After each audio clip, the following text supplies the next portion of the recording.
Digital gold पिछले कुछ सालों में यंगस्टर्स और माइक्रो सेविंग्स करने वालों के बीच काफी पॉपुलर हो चुका है, लेकिन सेबी की रीसेंट वार्निंग ने इन्वेस्टर्स के दिमाग में कंफ्यूजन क्रिएट कर दिया है। लोग सोच रहे हैं कि क्या उनका पैसा सेफ है और क्या उन्हें अभी भी डिजिटल गोल्ड में इन्वेस्ट करना चाहिए या नहीं। दरअसल सेबी ने डिजिटल गोल्ड को बैन नहीं किया है, बल्कि उन्होंने सिर्फ ये क्लियर किया है कि ये कोई फाइनेंशियल सिक्योरिटी नहीं है जो उनके डायरेक्ट रेगुलेशन में आती हो। इसका सिंपल मतलब ये है कि डिजिटल गोल्ड खरीदना शेयर्स या म्यूचुअल फंड्स लेने जैसा नहीं है, बल्कि ये मार्केट से फिजिकल सामान खरीदने जैसा है। जब आप फोन पे, पेटीएम या अमेज़न जैसे प्लेटफॉर्म से डिजिटल गोल्ड लेते हैं तो आप एक्चुअली 24 कैरेट फिजिकल गोल्ड खरीद रहे होते हैं।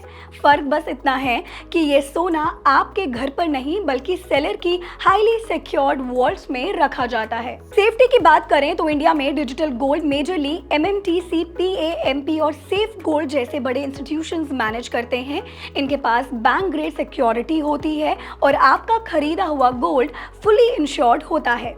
एमएमटीसी, पीएएमपी तो इंडिया की इकलौता LBMA एक्रीडिटेड रिफाइनर है, जिसका मतलब है कि आप जो गोल्ड खरीद रहे हैं वो इंटरनेशनली ट्रस्टेड क्वालिटी का है और उसका रेगुलर थर्ड पार्टी ऑडिट भी किया जाता है। यही वजह है कि डिजिटल गोल्ड आज के यूथ के लिए इन्वेस्टमेंट का एक स्मार्ट तरीका बन गया है। इसमें आपको लॉकर की चिंता नहीं करनी पड़ती, चोरी का डर नहीं होता और सबसे बड़ी बात, आप 100 रुपए जैसी छोटी रकम से भी गोल्ड खरीदना शुरू कर सकते हैं। सेबी की क्लैरिटी से बस ये साफ हो गया है कि इसे मार्केट लिंक प्रोडक्ट ना समझें, बल्कि इसे एक स्टोर्ड फिजिकल एसेट की तरह ट्रीट करें। अगर फ्यूचर में आपको अपना पैसा वापस चाहिए तो ऑप्शन काफी फ्लेक्सिबल है। आप ऐप पर ही अपना गोल्ड बेचकर पैसा सीधा बैंक अकाउंट में ले सकते हैं।